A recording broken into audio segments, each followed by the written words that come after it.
Hello बच्चों, let's read this question. The question says, let f of x be differentiable on the interval 0, infinity such that f of 1 is equals to 1 and limit t square f of x minus x square f of t upon t minus x and limit is t tends to x is equals to 1.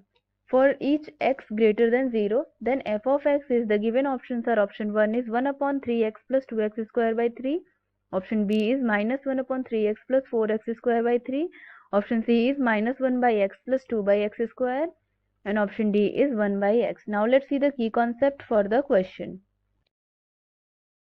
यहाँ पे पहले हम लोग question का की concept देख लेते हैं। तो यहाँ पे हम लोग कॉन्सेप्ट यूज करेंगे एल हॉस्पिटल रूल का।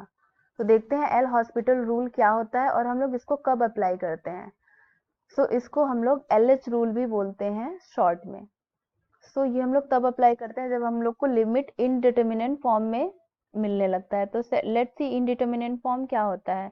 तो यहाँ पे अगर हमारा इफ लिमिट अगर हमारा लेट सपोज कोई limit x tends to a है, x टेंस टू a का मतलब है कि x हमारा वेरिएबल मीन्स x a की तरफ बढ़ रहा है बट a हमारा कांस्टेंट है। तो x is variable and a is constant, क्योंकि a तो हमारा एक ही जगह पे बट x हमारा क्या है a की तरफ बढ़ रहा है। एंड ये क्या है f of x upon g of x और ये हमारा इक्वल है 0/0 या फिर इन्फिनिटी बाई इन्फिनिटी। ये दोनों हमारे क्या होते हैं इनडिटर्मिनेंट फॉर्म होते हैं। तो इसको हम लोग कैसे करेंगे। सो देन इसको सॉल्व करने के लिए हम लोग क्या करेंगे, limit x tends to a and यहाँ पे क्या करेंगे न्यूमरेटर और डिनोमिनेटर का हम लोग डिफरेंशिएशन कर देंगे। तो क्या हो जाएगा f dash of x upon g dash of x और यहाँ पे हमारा g डैश ऑफ x क्या होगा, it is not equals to 0। फिर अभी हम लोग इसको सिंपली ऐसे ही रहने देते हैं। तो ये बेसिकली हमारा एल हॉस्पिटल रूल है, इसी को यूज करके हम लोग क्वेश्चन को सॉल्व करेंगे। सो अब हम लोग क्वेश्चन सॉल्व करते हैं। तो यहाँ पे हमें क्वेश्चन में गिवन है, पहले जो डेटा गिवन है पहले वो लिख लेते हैं। So it is given that यहाँ पे हमारा एक एफ ऑफ एक्स फंक्शन है, ये डिफरेंशिएबल फंक्शन है। सो इट इज डिफरेंशिएबल और उसके लिए हमें इंटरवल भी दिया है कि ये किस इंटरवल में डिफरेंशिएबल है। सो जो हमारा इंटरवल है वो है 0, इन्फिनिटी एंड यहाँ पे हमें f ऑफ 1 की वैल्यू दी हुई है 1 और यहाँ पे हमें एक और चीज दी हुई है वो है limit t tends to x। यहाँ पे t हमारा वेरिएबल और x कांस्टेंट है एंड ये हमें दिया हुआ है t square f of x minus x square f of t upon t minus x and it is equals to 1 और इसके लिए कंडीशन है फॉर x ग्रेटर देन 0। तो यहाँ पे हमें फाइंड आउट करनी है to find f of x, हमें यहाँ पे f of x find out करना है। तो अब हम लोग इसको सॉल्व करते हैं। तो यहाँ पे पहले हमें क्या दी हुई है x स्क्वायर, यहाँ पे हम लोग क्या करते हैं लिमिट में x रख देते हैं तो हमें क्या मिल जाएगा। अगर यहाँ t टेंस टू x अगर हम लोग लिमिट में रखते हैं तो यहाँ पे एक बार लिख लेते हैं putting limit t tends to x। तो यहाँ पे हमें क्या मिल जाएगा x square f of x minus x square f of x upon क्या हो जाएगा x माइनस x। तो ये किसके इक्वल हो जाएगा, it is equals to 0/0, numerator भी 0 डिनोमिनेटर भी 0 and it is equals to 1। तो ये हमें मिल गया इनडिटर्मिनेंट फॉर्म में। तो अब यहाँ पे हम लोग क्या करेंगे एल हॉस्पिटल रूल अप्लाई करेंगे। तो यहाँ पे अप्लाइंग एल हॉस्पिटल रूल। तो एल हॉस्पिटल रूल हमने देखा था कैसे अप्लाई करते हैं। अब हम लोग क्या करेंगे न्यूमरेटर और डिनोमिनेटर का क्या करेंगे डिफरेंशिएशन कर देंगे। तो पहले यहाँ पे हम अपना लिमिट वाला इक्वेशन लिख लेते हैं। तो क्या हो जाएगा limit t tends to x, यहाँ पे क्या है t square f of x minus x square f of t and upon t minus x and it is equals to 1 and यहाँ पे क्या है x ग्रेटर देन 0 है। तो यहाँ पे हमारा x तो कांस्टेंट है, वेरिएबल t है, तो उसके हिसाब से हम लोग यहाँ पे इसका डिफरेंशिएशन करते हैं। तो limit t tends to x, तो यहाँ पे t स्क्वायर का क्या हो जाएगा, 2t हो जाएगा। f ऑफ x तो कांस्टेंट है, एंड यहाँ पे माइनस x स्क्वायर ही रहेगा, एंड ये क्या हो जाएगा, f dash of t, and upon t का डिफरेंशिएशन हमारा 1 हो जाएगा, एंड x का 0 हो जाएगा, इट इज इक्वल्स टू 1। अब हम लोग लिमिट पुट कर देते हैं, तो क्या हो जाएगा यहाँ पे 2x f of x minus x square f dash of x it is equals to 1। अब हम लोग क्या करते हैं, लेफ्ट साइड के टर्म्स को राइट हैंड साइड ले जाते हैं, और राइट हैंड साइड के टर्म्स को, या फिर हम लोग इधर से माइनस कॉमन करके राइट हैंड साइड में ट्रांसफर कर देते हैं। तो क्या हो जाएगा, x square f dash of x minus 2x f of x is equals to -1। अब हम लोग यहाँ पे क्या करते हैं, डिवाइड कर देते हैं, डिवाइडिंग बाय एक्स स्क्वायर का होल स्क्वायर और x टू द पावर 4, क्योंकि हमें यहाँ पे एक फॉर्म मिलेगा जिसमें हम लोग फॉर्मूला अप्लाई कर सकते हैं, इसलिए हम लोग इसको इस फॉर्म में लिखे हैं। तो यहाँ पे हमें क्या मिल जाएगा, यहाँ पे हो जाएगा x square f dash of x minus 2x f of x upon, इधर भी हम लोग डिवाइड कर देते हैं, एक्स स्क्वायर का होल स्क्वायर, एंड इधर क्या हो जाएगा -1 अपॉन एक्स स्क्वायर का होल स्क्वायर।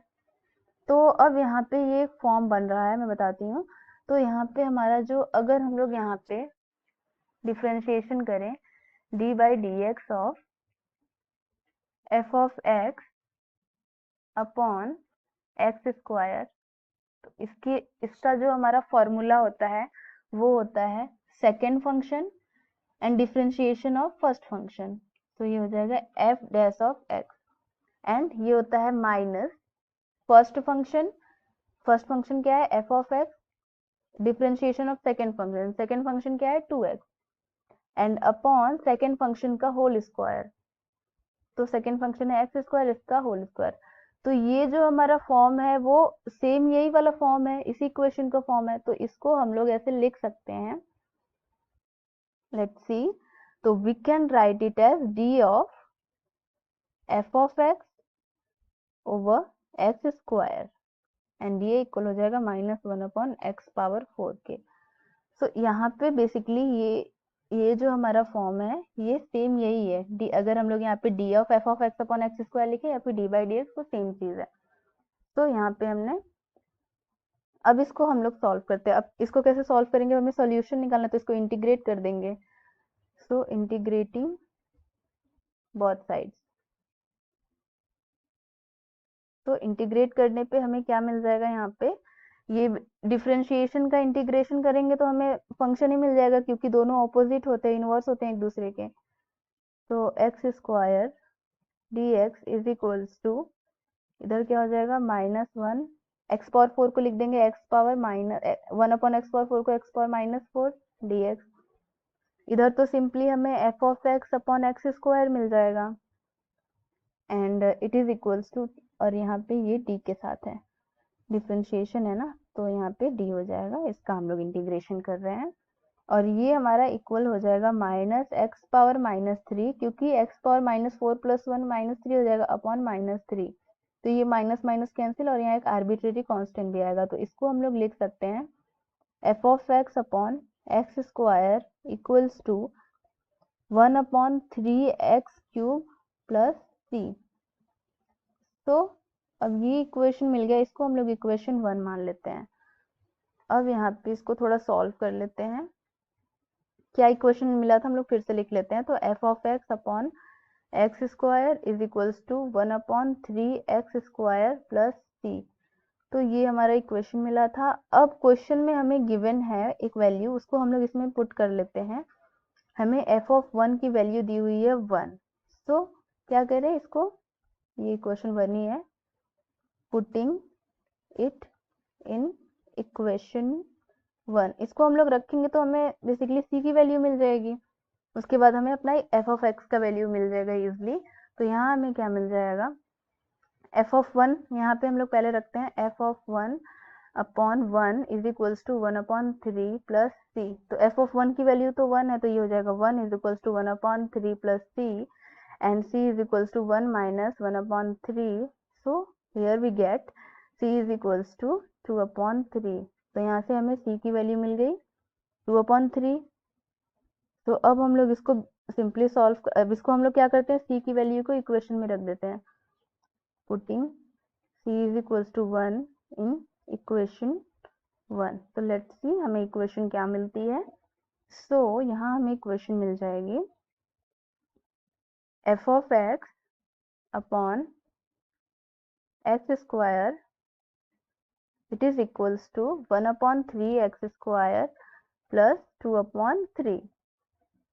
तो एक्स स्क्वायर को हम लोग राइट हैंड साइड में भेज देते हैं, क्रॉस मल्टीप्लाई कर देते हैं, तो f of x is equals to क्या हो जाएगा, x square upon 3x² plus 2/3 x square. तो यहाँ से एक्स स्क्वायर कैंसिल. तो फाइनली सोल्यूशन मिल गया, f of x is equals to, यहाँ पे क्या मिला 1/3x. यहाँ पे कुछ मिस्टेक हुई है, थोड़ा सा मिस्टेक हो गया, यहाँ पे 3x³ वैल्यू हमने स्टार्टिंग में 3x³ लिखा था, यहाँ पे बाय मिस्टेक. सो यहाँ पे अब हम लोग क्या करते हैं, इसको x³ कर देते हैं. तो ये x³ है, तो यहाँ कैंसिल होगा, तो यहाँ में क्या मिलेगा 1/3x प्लस 2/3x². तो ये हमारा राइट आंसर हो गया. हम लोग ऑप्शन में मैच करा लेते हैं. Correct option for the question is option A, which is 1/3x plus 2/3x². Hope you will understood it well. Best of luck.